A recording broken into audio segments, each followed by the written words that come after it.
Ever since the ending of Dragon Ball Super, where we saw Frieza Force finally being reassembled in front of the newly revived Frieza, it seemed as if it would be inevitable before Frieza returned to settle the score between Goku and Vegeta. In the Broly movie, we even see Vegeta warn Goku that Frieza won't just stand by idly without plotting on a way to return to Earth seeking some type of vengeance. Vegeta even hinted at the possibility of a brand new transformation, which a lot of fans balked at, but I do strongly believe that this could be a possibility, and I think it's one that we do need to consider. In this week's Dragon Ball cast, I want to talk to you guys about why Frieza getting a new transformation isn't as bad as a lot of fans tend to say. Now, I know transformations, especially in Dragon Ball Super, have been absolutely overdone. However, for a character like Frieza, this isn't the case. Revival of F showed us that Frieza had never trained before the events of that movie, and in only a few short months, he was able to close the gap in power that it took Goku and Vegeta well over a decade to create. You have to remember this: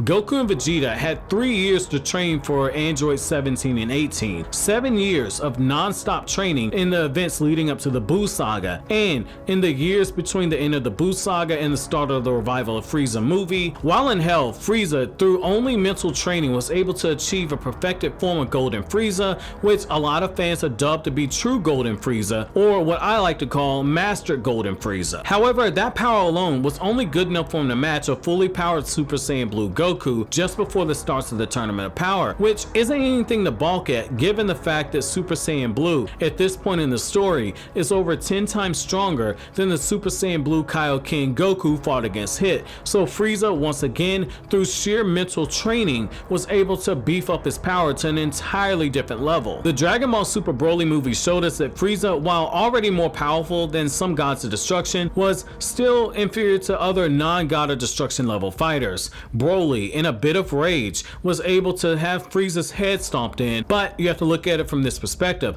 To Frieza's credit, he endured the beatdown, showing that in the time since the Tournament of Power, Frieza had actually grown even more powerful. However, this isn't enough power. This is what leads me to believe that Frieza needs one final transformation, and this time, instead of rushing off to fight Goku right after attaining this form, Frieza will know that he needs to take time to truly master the form through a combination of both physical as well as mental training. It's something that we saw all the way back in the Namek Saga when Goku spoke about the true power of a fighter being drawn out when mind and body were working as one. This is the whole purpose of Whis' training, taking that concept to an extreme, with Ultra Instinct being the perfect fighter, a being who can fight without thinking and maximize power without wasting time and energy to think. Frieza saw Goku achieve both an incomplete as well as a complete version of his power, a power that Frieza knows terrifies the god. Being as intelligent as he is, Frieza knows that this is a power that, if Goku hasn't mastered, will eventually manifest itself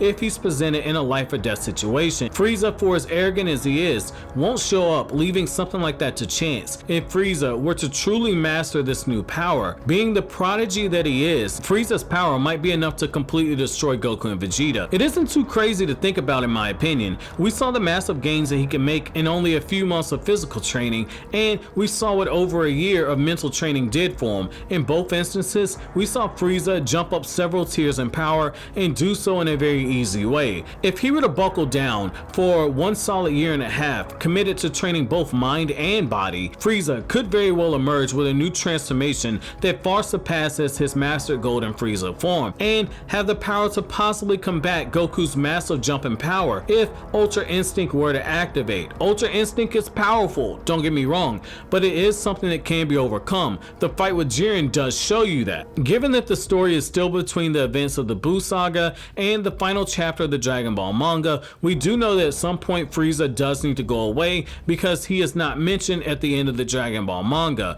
What better way to write off a character like Frieza than to have him be sent away in the same way that he's reintroduced to us in what a lot of people consider to be a Dragon Ball Renaissance, with a brand new transformation. But at this time, Frieza shows growth by having learned from his mistakes that we saw in the Revival of Frieza, this time waiting until he mastered the power before he challenged Goku and Vegeta. If at this point we never see Master Ultra Instinct or Super Saiyan Blue Evolution ever again, I can think of no better way to have Goku and Vegeta re-achieve these forms in the main story of the canon than to have them do so fighting off either Frieza, a character who now even more so because because of the Broly movie links the two characters together, or possibly with Beerus, with the two fighting against Beerus in the last arc of the Dragon Ball Super story, fulfilling the prophecy that a Saiyan would prove to be powerful enough to rival Beerus, the god of destruction, thus ending the Dragon Ball story in the same way that it kicked off with the Battle of Gods movie back in 2013. But that's gonna be it for this edition of Dragon Ball Cast. I want to know from you guys, what do you guys think about this? And I know it's been a while since I uploaded to Kryptonian Saiyan, since this channel's been restored after being wrongfully terminated, but I will be uploading Dragon Ball discussions weekly on this channel, as well as gradually adding My Hero Academia to the channel because a lot of you guys have asked for that. But as always guys, if you like anything I had to say, don't forget to comment, rate, subscribe, and share. Thank you so much for watching all the way to the end. Have an awesome day, guys.